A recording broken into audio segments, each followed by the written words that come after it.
Assalamualaikum warahmatullahi wabarakatuh. Berjumpa kembali pada mata kuliah Statistik Pendidikan. Nah, pada pertemuan kali ini kita sudah memasuki pertemuan ke-11. Nah, pada pertemuan ke-11 ini kita akan membahas mengenai uji prasyarat analisis statistik parametrik, yaitu uji normalitas dan homogenitas. Ya, adapun yang menjadi tujuan pembelajaran kita pada pertemuan kali ini, yaitu membedakan statistik parametrik dan non-parametrik, kemudian menjelaskan uji prasyarat analisis untuk statistik parametrik, kemudian menganalisis data normal dengan aplikasi SPSS atau uji normalitas di sini, kemudian menganalisis data homogen dengan aplikasi SPSS atau dalam hal ini uji homogenitas. Ya, nah baik kita masuk saja ke pembelajaran kita. Itu yang pertama statistik inferensial. Kita bahas sedikit tentang statistik inferensial. Statistik inferensial itu adalah metode yang digunakan untuk menganalisis data sampel untuk mendapatkan kesimpulan umum dari data induknya. Nah, ini adalah statistik inferensial. Dimana di sini statistik inferensial, ketika kita membahas mengenai statistik inferensial, pastilah kita membahas mengenai populasi dan sampel. Ya, kita membahas populasi dan sampel, di mana karakteristik populasi itu harus terwakili dalam sampel. Seperti itu. Artinya, ciri ataupun keadaan populasi itu harus tergambarkan di dalam sampel. Ya, seperti itu. Oke. Nah, selanjutnya di sini statistik inferensial itu mempunyai dua fungsi, yaitu yang pertama adalah fungsi pendugaan atau estimasi parameter populasi, dan yang kedua adalah fungsi pengujian hipotesis. Pengujian hipotesis tentunya berdasarkan data sampel. Ya, nah itu dia. Nah nanti berdasarkan kedua fungsi ini itu dilakukan perhitungan-perhitungan terhadap hasil pengukuran data sampel. Nah dalam analisis data nanti anggota sampel yang terpilih ya itu disebut dengan unit analisis atau unit of analysis. Nah oleh karena itu ya kita perlu tahu apakah sampel kita ya ataupun populasi kita, sampel populasi tadi itu terwakili oleh sampel atau tidak, sehingga kesimpulan yang kita buat itu bisa digeneralisasi atau kesimpulan yang dibuat berdasarkan sampel itu mewakili populasi yang sebenarnya, keadaan populasi yang sebenarnya. Nah seperti itu ya. Oke, selanjutnya kita bahas ada statistik parametrik. Nah statistik parametrik itu indikator dari suatu distribusi hasil pengukuran. Nah, di mana di sini ya, itu statistik parametrik mengikuti prinsip-prinsip distribusi normal. Oke. Nah, syarat penerapan statistik parametrik yaitu yang pertama, distribusi sampel diambil dari distribusi populasi yang terdistribusi secara normal. Selanjutnya, sampel itu diperoleh secara random, mewakili populasi ya. Kemudian skala pengukuran harus continue atau rasio atau interval atau skala nominal yang diubah menjadi proporsi. Contohnya yaitu uji Z, uji T, korelasi persen, ANOVA ya. Nah itu dia. Oke. Nah, nanti untuk uji prasyarat statistik parametrik itu sampel harus terdistribusi normal dan homogen. Makanya nanti kita menghitung uji normalitas dan uji homogenitas sampel itu ya itu dengan menggunakan SPSS saja ya, kita tidak menggunakan yang manual karena yang manual itu rumusnya banyak karena banyak berbagai macam jenis uji normalitas dan uji homogenitas ya. Nah, supaya kita lebih efektif saudara menggunakan SPSS saja dalam menguji homogenitas ataupun normalitas dari suatu data. Oke. Selanjutnya ada statistik non-parametrik. Nah, statistik non-parametrik itu digunakan dengan mengabaikan segala asumsi yang melandasi metode statistik parametrik. Nah, terutama yang berkaitan dengan distribusi normal. Nah, kalau misalnya tadi di dalam statistik parametrik itu harus datanya terdistribusi normal, kalau non-parametrik tidak perlu, ya, tidak perlu distribusinya normal, seperti itu. Kemudian digunakan apabila salah satu parameter statistik parametrik tidak terpenuhi. Misalnya saudara sudah menguji tadi ternyata data tidak normal, maka kita menggunakan statistik non parametrik seperti itu. Oke? Atau mungkin sampelnya tidak homogen misalnya, itu digunakan juga statistik parametrik seperti itu ya. Itu Itu dia. Nah, jadi kalau kita lihat ini secara kesimpulannya, kita lihat jika data distribusi populasi diketahui itu tidak normal, ya berarti non parametrik.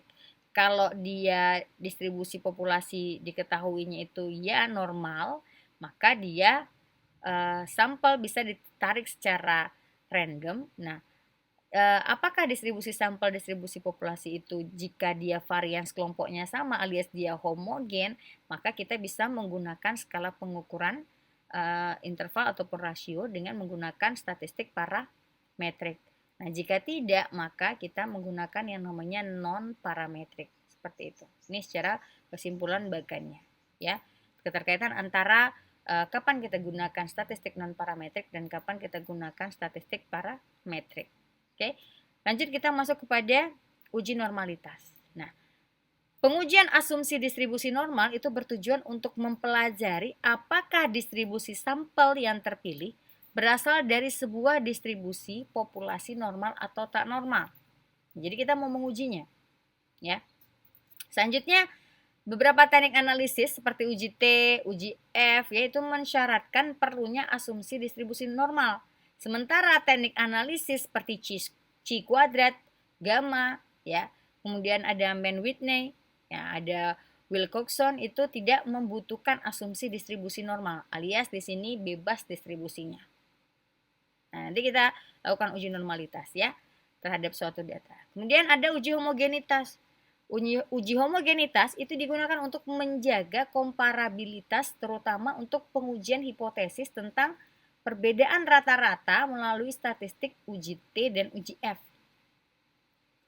Nah, ini dia untuk uji homogenitas. Nah, kita lihat untuk uji prasyarat analisisnya tadi ada uji normalitas dan homogenitas. Nah, untuk uji normalitas itu bisa menggunakan, kalau dengan menggunakan SPSS itu menggunakan Kolmogorov-Smirnov dan Spiro-Wilk. Selanjutnya, untuk pengujian homogenitas itu bisa menggunakan uji Leven atau Leven test dan juga homogeneity of variance. Nah, kita masuk kepada ada juga syntax test. Nah, kita langsung masuk ke aplikasi SPSS-nya untuk pengujian normalitas dan homogenitas data. Oke. Kita beralih ke SPSS. Ya, ini dia. Saya sudah mengetik datanya itu di Excel biar nanti mudah di copy paste, ya. Nah, ini untuk uji normalitas dulu kita bahas. Di sini ada data perilaku metakognisi dari 30 orang siswa. Nah, ini ada data metakognisinya, ya, dari 30 orang siswa. Kita lihat apakah data ini terdistribusi normal atau tidak. Jadi uji normalitas yang kita lakukan bisa dengan menggunakan uji normalitas Kolmogorov-Smirnov, bisa juga dengan Kolmogorov-Smirnov dan Shapiro-Wilk. Ya, bisa dua-duanya. Oke. Sekarang kita buka SPSS-nya. Ini SPSS-nya. Nah, di dalam SPSS, ya, untuk pengujian normalitas uji Kolmogorov-Smirnov seperti biasa, ya, kita ngetik dulu di variable view. Nah, di variable view, ya, kita ketik di sini adalah kita buat di sini namanya, name-nya itu adalah meta. Saya buat meta aja, ya, atau metakognisi bisa. Nah, oke, metakognisinya berapa? Ini saya buat scale, kemudian desimalnya tidak ada. Oke, sudah. Nah, kita masuk ke data view. Baru kita masukkan. Ini saya copy paste dari yang Excel saja, ya. Metanya saya copy paste. Kita copy dulu ke SPSS. Oke, kita pastekan. Oke, sudah masuk datanya. Ada 30 data. Nah, setelah kita masukkan, ya, metakognisi datanya, kemudian pada menu SPSS ini saudara pilih analyze. Saudara pilih analyze. Setelah itu pilih non parametric test. Submenu non parametric test. Ya. Analyze, kemudian pilih mana ini, non parametric test, ini di bawah. Dapat, ya. Kemudian pilih legacy dialog. Sini, nah, kemudian saudara pilih yang sampel QS, yang satu ini, sampel QS, Kolmogorov-Smirnov. Nah, nanti tampilannya seperti ini. Setelah tampilannya seperti ini, ya, selanjutnya saudara masukkan pada tes variable list ini, masukkan metakognisinya, saudara masukkan, sudah masuk, ya. Kemudian pada test distribution, ya, pada test distributionnya, klik normal, ya, klik normal, ya. Kemudian klik OK. Kita klik OK. Ini udah ya normal karena kita kan mau melihat apakah data tadi terdistribusi normal atau tidak. Maka kita klik OK. Setelah kita klik OK, maka di outputnya kita lihat di sini, nih ada datanya di sini. Kita lihat ini ada one sample Kolmogorov-Smirnov test. Ya, jumlah datanya adalah 30 ya kan? Nah, kita lihat nih kesimpulannya di sini. Test distribution is normal, berarti data terdistribusi normal. Di sini pada kasus ini kita bisa istilahnya itu apa ya? Ini saya nggak bisa nulis nih di sini nih. Oke, di sini ya, di sini hipotesis yang kita uji dalam kasus ini itu adalah H0-nya itu distribusi populasi normal jika probabilitasnya itu lebih besar daripada 0,05. Ini saya kecilin aja ya. Saya kecilin. Ini saya kecilin dulu. Ini. Biar saya bisa nulis itu maksud saya. Oke, ini saya kecilin. Oke. Kemudian ini saya buka lagi untuk yang outputnya. Nah ini dia ya. Sekarang kita tulis dulu ya, kita tulis dulu apa namanya? Kita tulis dulu hipotesisnya ya. Hipotesis untuk pengujian ini tadi kita tulis hipotesisnya ya. Di sini H0-nya itu adalah distribusi populasi normal. Dimana di sini jika probabilitasnya itu lebih besar daripada 0,05 maka H0 diterima. Oh, ini saya gedein dikit lagi. Diterima. A-nya nanggung ya. Kemudian A atau H1 yaitu distribusi populasi tidak normal. Jika probabilitas itu lebih kecil dari sama dengan 0,05, maka di sini H0 ditolak. Nah, sekarang coba saudara perhatikan di sini, di sebelah sini ya. Di sini kan tadi test distribution kita normal. Kita lihat hipotesisnya. Dari output ini kita peroleh tes statistik sebesar 0,08. Tes statistiknya itu adalah sebesar 0, nih tes statistiknya 0,08.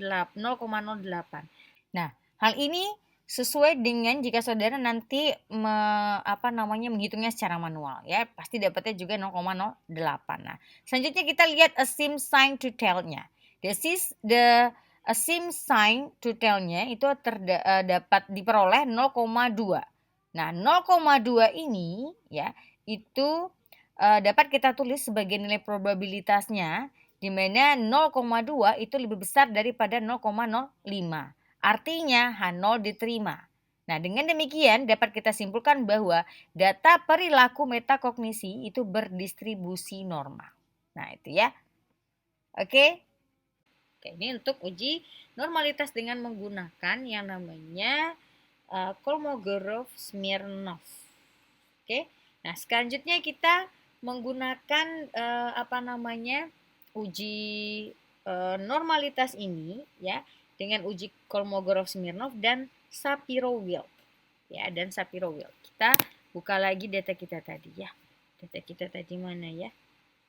Nah, ini masih sama ya, masih sama untuk hipotesisnya masih sama. Kita buka lagi di sini untuk data kita. Nah, ini data kita. Saya munculkan di sini ya. Data kita tadi saya kecilin dulu. Oke. Nah, di sini saudara bisa lihat ya. Untuk caranya ya, perhatikan baik-baik. Pada menu ini kita klik analyze ya. Analyze, ini analyze-nya di sini ya. Kita klik analyze. Kemudian pilih descriptive statistik. Setelah itu saudara pilih explore. Explore. Kemudian akan muncul kotak seperti ini. Selanjutnya setelah muncul kotak seperti ini, masukkan variabel metakognisi pada dependent list. Ini kita masukkan ke dependent list.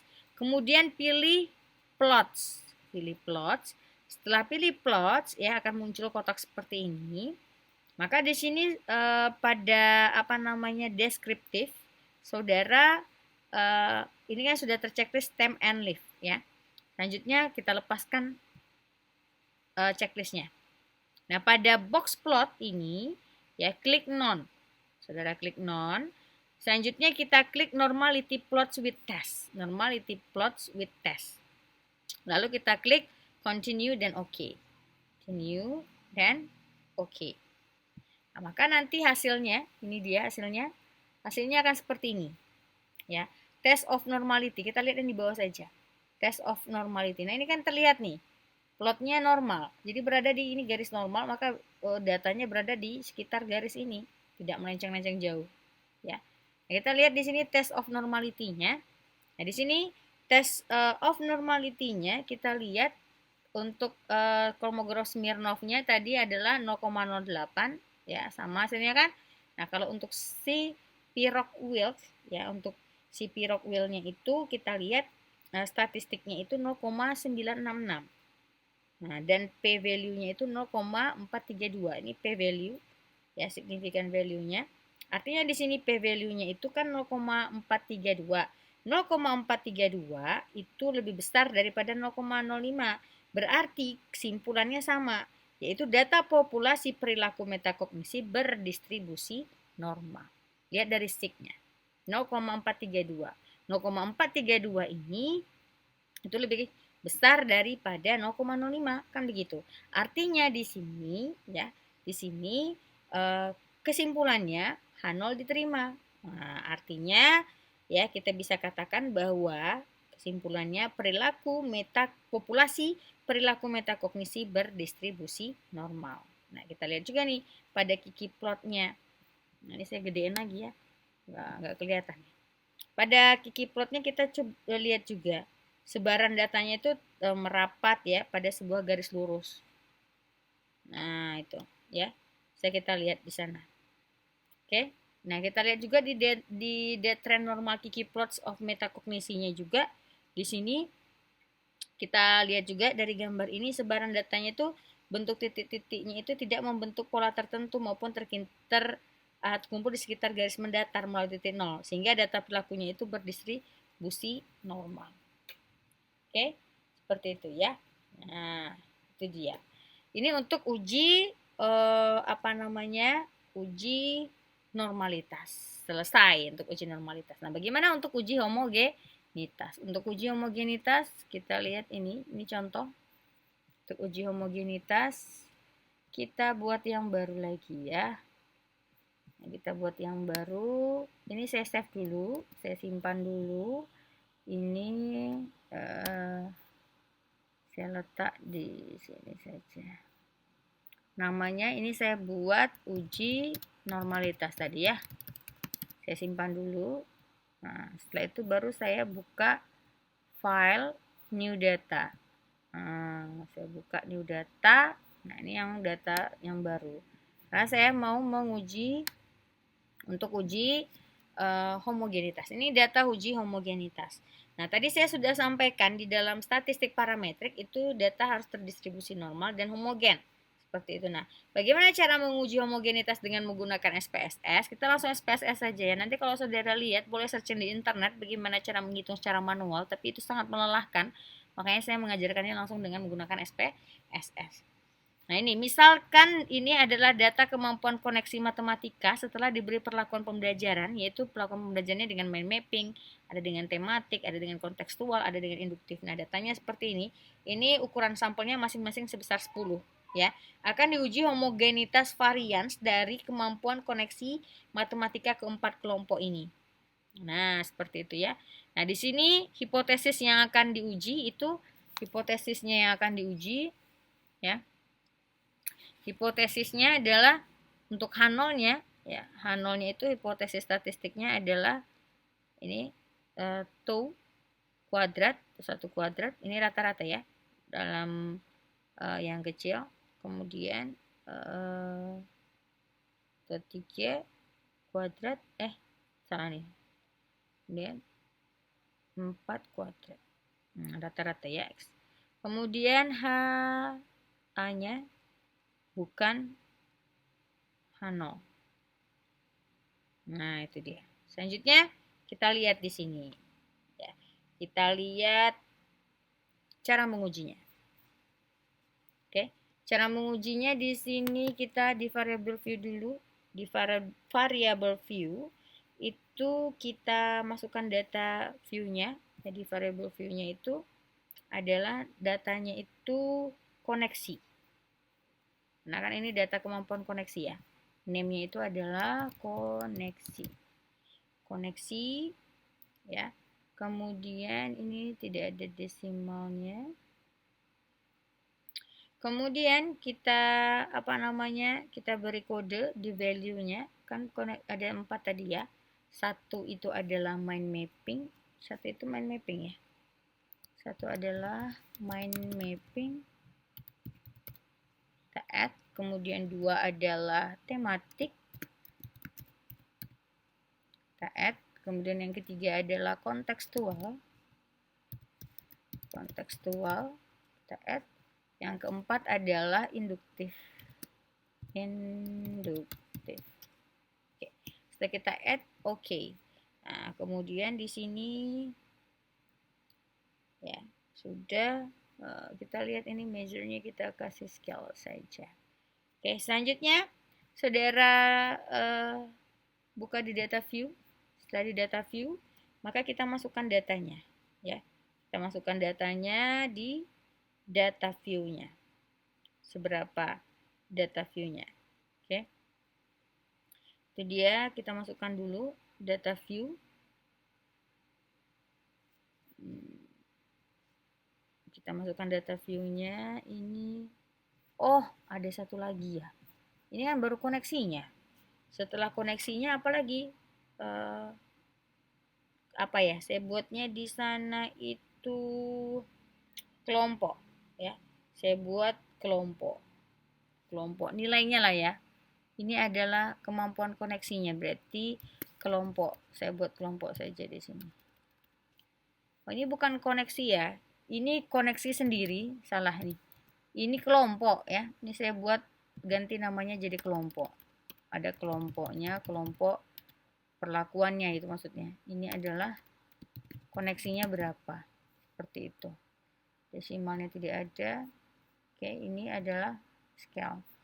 Maka di sini di data view, kelompoknya kan tadi ada 1, ada 10 semua ya. Satunya saya buat sampai 10.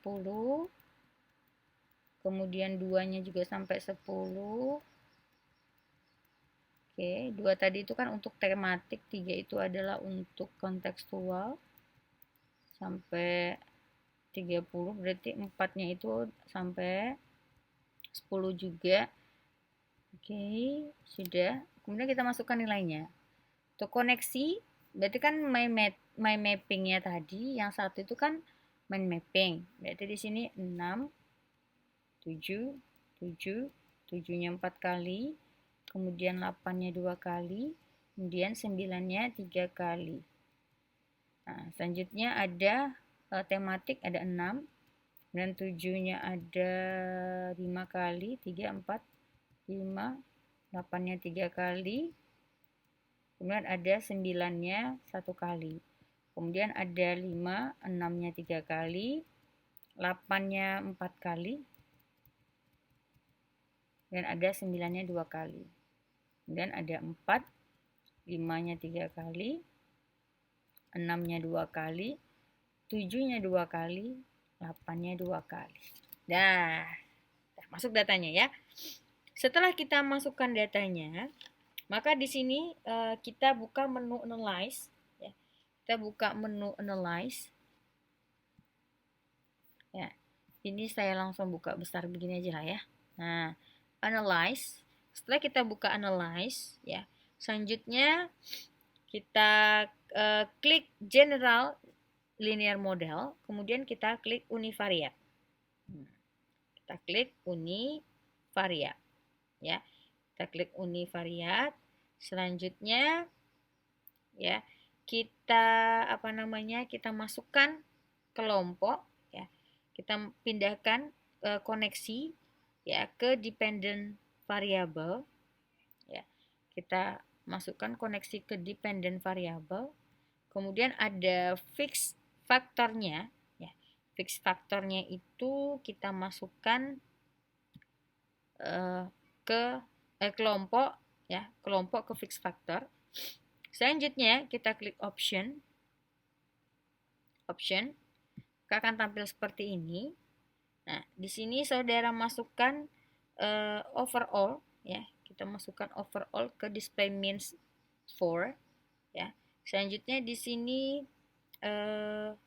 setelah kita masukkan over display means itu untuk masukkan data kelompok ke display means 4 ya. Kita masukkan overall di situ. Selanjutnya di sini ada, kita klik displaynya itu homogeneity test. Setelah homogeneity test, kemudian klik continue dan OK. Klik continue, ini signifikan levelnya 0,05 ya. OK. Setelah OK, kemudian kita maka dapatlah di sini datanya seperti ini. Nah, datanya seperti ini, di mana kita lihat kok ada error.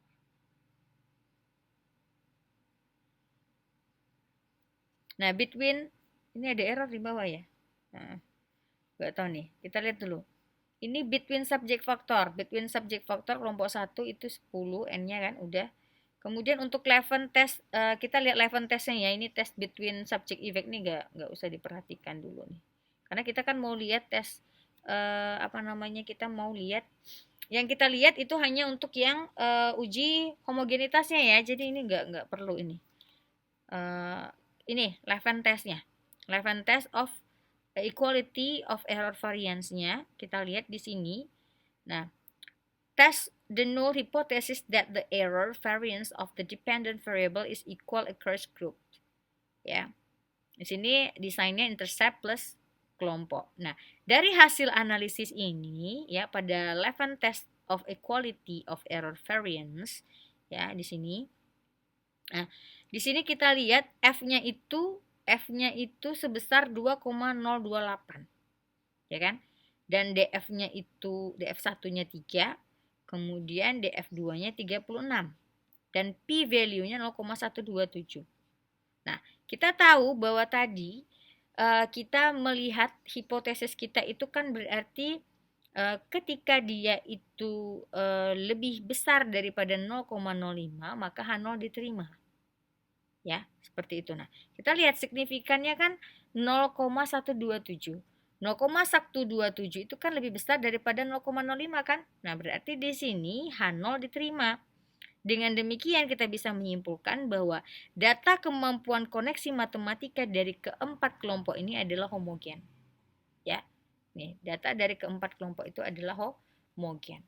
Ini yang perlu dilihat ya, karena kan tes homogenitas itu yang kita lihat adalah tes Levin ya. Ini yang tes Levin. Tadi ya pada slide PowerPoint sudah saya jelaskan. Karena signifikansinya adalah 0,127, ini lebih besar daripada 0,05, maka H0 diterima. Kita peroleh kesimpulan bahwa data kemampuan koneksi matematika dari keempat kelompok adalah homogen. Oke, itu dia. Selanjutnya kita lakukan ya cara kedua. Nah, cara kedua itu dengan menggunakan kita menggunakan caranya itu yaitu test of homogeneity of variance. Bagaimana caranya? Kita buka lagi datanya tadi ya. Kita buka datanya. Oh, ini datanya. Kita buka datanya. Nah, di sini ya, langkah sama dengan cara di atas tadi ya. Kita klik dulu analyze. Kemudian kita klik compare means. Setelah compare means ya, kita pilih di sini one way ANOVA. Sehingga tampil kotak seperti ini. Setelah tampil kotak seperti ini ya, saudara pindahkan variabel koneksi ke dependent list. Kemudian kelompok ke faktor. Ya. Kemudian klik option di sini. Setelah itu saudara klik di sana homogeneity of variance test. Ini homogeneity of variance test. Kemudian ini tetap exclude cases analysis by analysis. Ya. Kemudian saudara klik continue dan oke. Nah, ini dia. Oke, kita lihat di sini. Ini hasilnya. Test of homogeneity of variance. Di sini Levin statistiknya 2,028. Nah, sig-nya 0,127. Oke. Nah, untuk ANOVA-nya sig-nya 0,026. Nah, kita lihat di sini ya. 0,127 untuk homogeneity of variance-nya, ini kan tes homogenitasnya, sig-nya adalah 0,127. 0,127 itu lebih besar daripada 0,05. Artinya H0 diterima. Sementara kalau pada tabel ANOVA itu diperoleh harga F-nya itu F-nya 3,466 dan p-value-nya 0,026. Nah, 0,026 itu lebih kecil daripada 0,05 yang memberikan makna tentang perbedaan rata-rata kemampuan koneksi matematika yang signifikan dari keempat kelompok perlakuan. Nah, ini perbedaannya. Dia homogen tetapi di sini ya, untuk ANOVA-nya itu memberikan makna tentang perbedaan rata-rata kemampuan koneksi matematika yang signifikan dari keempat kelompok perlakuan. Itu ya. Ini dia. Oke.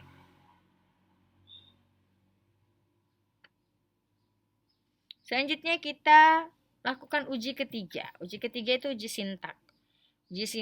Nah uji ini sangat baik digunakan untuk menguji homogenitas data dengan banyak kelompok atau multiple comparison.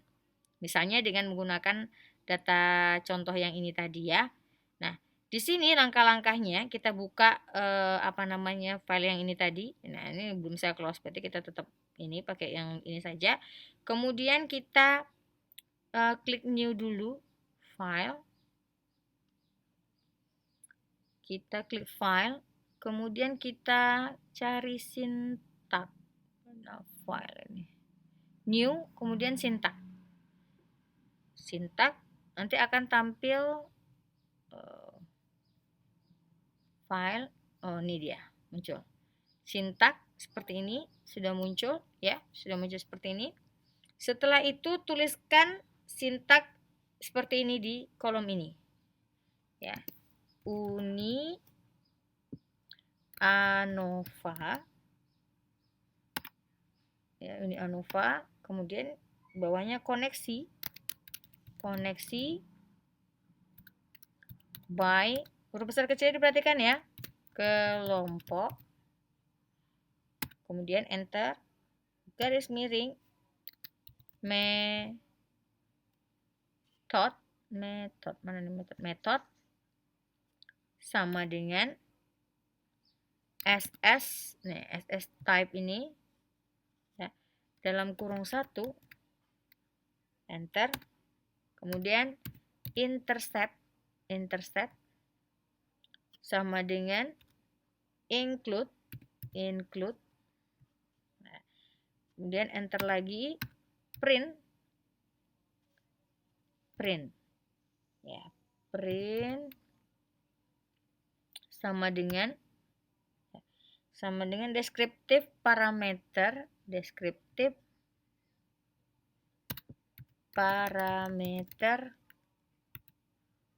homogeneity, ya.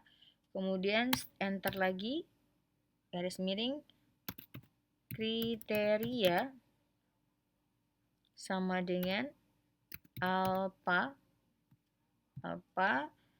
dalam kurung 0,05, ya. Kemudian enter, garis miring, design, pilih ini design sama dengan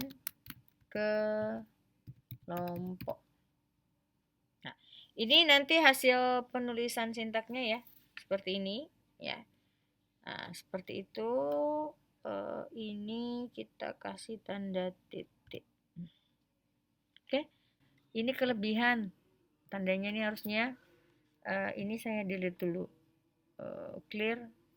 Oh, ini gitu. Setelah itu, nah pastikan ini cuma sampai 7 ya. Setelah itu kita blok A, kita kontrol A semuanya, kita blok, kemudian kita pencet tanda panah hijau ini.